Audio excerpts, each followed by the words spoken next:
उधर news agency Reuters ने दावा किया कि ब्रिटेन की एक पनडुब्बी की तैनाती अरब सागर में की जाएगी। ब्रिटेन की उस खतरनाक पनडुब्बी पर टॉमाहॉक मिसाइलें तैनात हैं जो परमाणु हथियार ले जाने में भी सक्षम है।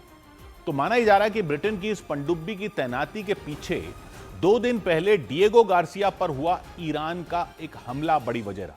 ईरान ने हिंद महासागर में डिएगो गार्सिया द्वीप पर 2 बैलिस्टिक मिसाइलें दाग दी थी। हालांकि मिसाइल हमले में डिएगो गार्सिया द्वीप पर कोई नुकसान की खबर नहीं आई, लेकिन इस हमले ने अमेरिका और ब्रिटेन दोनों को हैरान कर दिया और उन्हें ईरान के खिलाफ अपनी रणनीति को नए सिरे से तैयार करने पर मजबूर कर दिया। डिएगो गार्सिया हिंद महासागर के बीच बना एक छोटा सा टापू है जो ब्रिटेन और अमेरिका के लिए बेहद अहम है। ये चागोस द्वीप समूह में एक टापू है जो मॉरिशस से लिए हुए हैं ब्रिटेन। इस टापू पर ब्रिटेन और अमेरिका दोनों का साझा सैन्य बेस है, मिलिट्री बेस है, सैन्य अड्डा है। रणनीति के लिहाज से यह बेहद अहम है क्योंकि इसकी लोकेशन बहुत अहम है। ब्रिटेन और अमेरिका की सेनाएं यहां इसका इस्तेमाल करती हैं। इसकी लोकेशन इतनी संवेदनशील है कि दुनिया के बहुत बड़े हिस्से पर निगरानी करने के लिए यह छोटा सा टापू बेहद अहम है। नक्शे पर देखें तो यह भारत के बेहद करीब दिखाई देता है। भारत के बिल्कुल ठीक दक्षिण में समुद्र के बहुत बड़े हिस्से के बीचों बीच, हिंद महासागर के बीचों बीच एक छोटा सा टापू है। इसके पश्चिम में अफ्रीका है, ऊपर उत्तर की तरफ ईरान है, अफगानिस्तान है, पूरा पश्चिम एशिया है उत्तर में, और पूर्व में इंडोनेशिया। मतलब डिएगो गार्सिया पर बने सैन्य अड्डे के जरिए कई देशों पर और कई महाद्वीपों पर एक साथ निगरानी की जा सकती है। उधर थोड़ा और आगे पूर्व में ऑस्ट्रेलिया ही है। यही वजह है कि अमेरिका इसी डिएगो गार्सिया के जरिए पूरे हिंद महासागर क्षेत्र को कंट्रोल करने की कोशिश करता है। यहां से उसके लिए चीन और रूस जैसे दुश्मनों पर नजर रखना भी आसान हो जाता है। इसीलिए अमेरिका ने करीब 3 दशक से डिएगो गार्सिया में अपनी नौसेना और अपनी वायुसेना का एक बहुत बड़ा बेस बना रखा है। ये द्वीप मॉरिशस से लिया था ब्रिटेन ने, इसलिए अमेरिका की कोशिश इस जंग की शुरुआत में ही डिएगो गार्सिया द्वीप के इस्तेमाल की थी। अमेरिका की कोशिश यह थी कि ईरान पर हमलों के लिए डिएगो गार्सिया को चुना जाए। हालांकि जंग की शुरुआत में ब्रिटेन ने ऐसा करने की इजाजत नहीं दी थी क्योंकि मालिकाना हक इस पर ब्रिटेन का है। ब्रिटेन और अमेरिका का साझा बेस जरूर है, तो बिना ब्रिटेन की इजाजत के अमेरिका इस बेस से हमला नहीं कर सकता था। इसी बात पर अमेरिका और ब्रिटेन के बीच टकराव तक हो गया था और ट्रंप ने ब्रिटेन के रवैये पर नाराजगी जताई थी। लेकिन इस बार ईरान ने अमेरिका की इस दुखती रग पर हमला करने की कोशिश की। ब्रिटेन और अमेरिका दोनों के लिए ही यह चौंकाने वाला इसलिए रहा क्योंकि ईरान से डिएगो गार्सिया की दूरी 4000 किलोमीटर से ज्यादा है, जबकि अभी तक ईरान ने दुनिया को औपचारिक तौर पर यही बताया हुआ है कि उसके पास सिर्फ 2000 किलोमीटर की दूरी तक मार करने वाली मिसाइलें हैं। लेकिन डिएगो गार्सिया पर हुए इस हमले ने दुनिया को दिखा दिया कि ईरान 4000 किलोमीटर की दूरी तक लक्ष्य को भी भेज सकता है। यानी ईरान से 4000 किलोमीटर की दूरी तक भी कोई निशाना अब सुरक्षित नहीं माना जा सकता। इसीलिए यह बात अहम है कि ईरान से दागी गई मिसाइलें डिएगो गार्सिया में टकराई या नहीं, ये इतनी अहम नहीं है उससे बात, उनसे अमेरिका को नुकसान हुआ या नहीं हुआ। अहम यह हो गया कि ईरान डिएगो गार्सिया द्वीप तक की दूरी तक मिसाइलें दाग सकता है। ये कौन सी मिसाइलें थी जो ईरान से दागी गई और हजारों किलोमीटर की दूरी तय करके हिंद महासागर के बीच डिएगो गार्सिया तक पहुंची, यह साफ नहीं हो पाया। लेकिन यह तय हो गया कि ईरान की पहुंच डिएगो गार्सिया तक भी है। इसीलिए माना जाने लगा कि जब ईरान डिएगो गार्सिया तक मिसाइल दाग सकता है तो वो यूरोप के देशों को भी निशाना बना सकता है। इतना ही नहीं, ब्रिटेन की दूरी भी ईरान से करीब 4000 किलोमीटर ही है। यानी ब्रिटेन और यूरोप तक भी ईरान की मिसाइलें पहुंच सकती हैं अगर डिएगो गार्सिया तक पहुंच सकती हैं तो माना जाने लगा ईरान लंबे वक्त से जिस मिसाइल प्रोग्राम पर काम कर रहा था वो लंबी दूरी तक मार करने वाली इंटरकॉन्टिनेंटल बैलिस्टिक मिसाइलें ही थी। यानी एक कॉन्टिनेंट से दूसरे कॉन्टिनेंट, जिन्हें वो पहले से बनाने में कामयाबी हासिल कर चुका है। लेकिन दुनिया से उसने ये बात छुपाई हुई थी और इसका मतलब यह हुआ कि अभी तक ईरान भले ही पश्चिम एशिया के देशों में अमेरिकी फौज के ठिकानों को निशाना बना रहा हो, लेकिन भविष्य में जरूरत पड़े तो ईरान इस जंग का दायरा बढ़ा भी सकता है।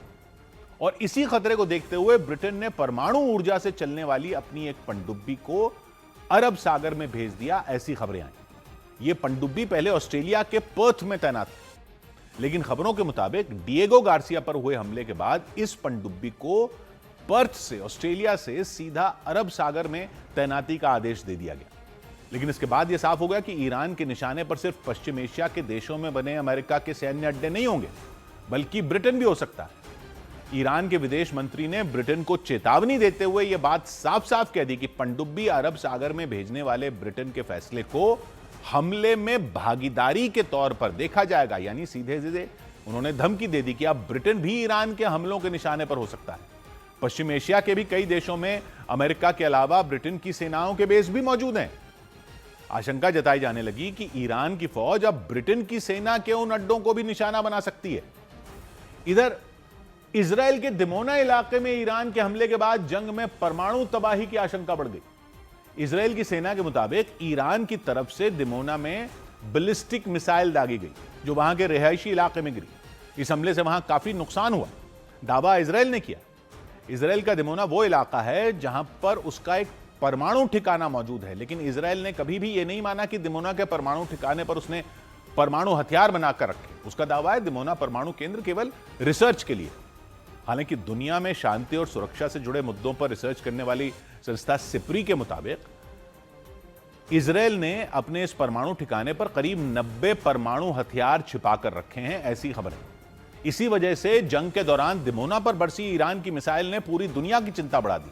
चिंता इस बात की कि ईरान के साथ छिड़ी इजराइल और अमेरिका की जंग दुनिया को परमाणु खतरे में न डाल दे। इजराइल की सेना के मुताबिक ईरान के हमले में 100 से ज्यादा लोग घायल हो गए। कई लोगों की हालत बेहद गंभीर बताई गई। दिमोना में दागी गई ईरान की बैलिस्टिक मिसाइल कितनी ताकतवर थी, इस बात का अंदाजा वहां हुई तबाही को देखकर लगाया गया। न्यूज़ 18 इंडिया की टीम है इस वक्त डिमोना इसराइल में, जहां पर बहुत ज्यादा तबाही हुई है। डिमोना वो इलाका है जहां पर इसराइल की न्यूक्लियर साइट्स हैं और इसी इलाके को निशाना बनाया गया है। ईरान की तरफ से मिसाइल अटैक किया गया। दिमोना में 2 से 3 किलोमीटर के इलाके में सब कुछ बर्बाद हो गया। इमारतें खंडहर बन गई, सड़कें मलबे से पट गई। चारों तरफ मिसाइल हमले के बाद हुई तबाही नजर आई। जहां पे भी हम नजर दौड़ा रहे हैं वहां पे हमको यहां तबाही के मंजर देखने को मिल रहे हैं, क्योंकि जोरदार मिसाइल अटैक हुआ। हालांकि अभी इसराइल ये समझ नहीं पा रहा है कि इनका एयर डिफेंस सिस्टम क्यों काम नहीं कर पाया। खबरों के मुताबिक इजराइल के सबसे सुरक्षित इलाकों में एक दिमोना में गिरी ईरान की मिसाइल ने लोगों की चिंता बढ़ा दी, क्योंकि जिस जगह ईरान की बैलिस्टिक मिसाइल गिरी वो जगह इजराइल के सबसे बड़े और सबसे गुप्त परमाणु ठिकाने से बस कुछ ही दूरी पर मौजूद है। दिमोना इजराइल के दक्षिण में नेगेव के रेगिस्तान में मौजूद है। यह इजराइल का सबसे सूखा और रेगिस्तानी इलाका है। दिमोना से इजराइल की राजधानी यरूशलेम की दूरी करीब 120 किलोमीटर है।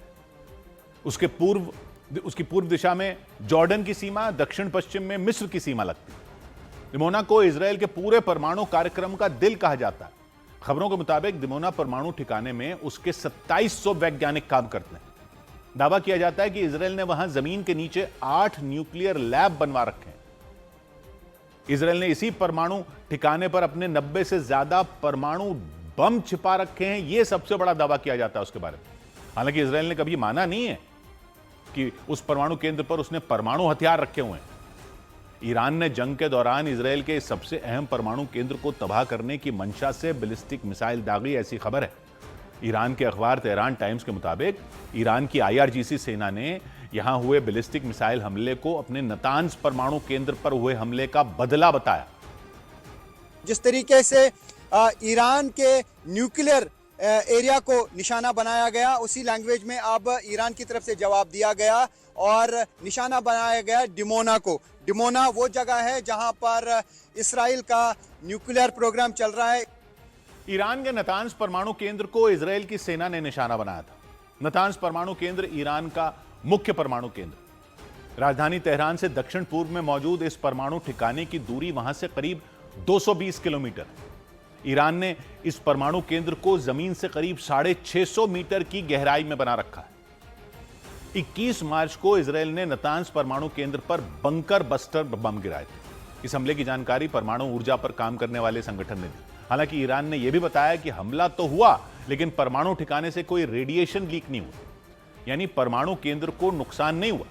पिछले साल जून में ईरान और इजराइल के बीच 12 दिन के युद्ध के दौरान अमेरिका ने भी इसे निशाना बनाया था। लेकिन खबरों के मुताबिक 21 मार्च को हुए हमले के बाद ईरान ने इसका बदला लेने की ठान ली थी और उसने इजरायल के परमाणु केंद्र को निशाना बनाकर बैलिस्टिक मिसाइल मार दी और अपना बदला पूरा करने की बात कही।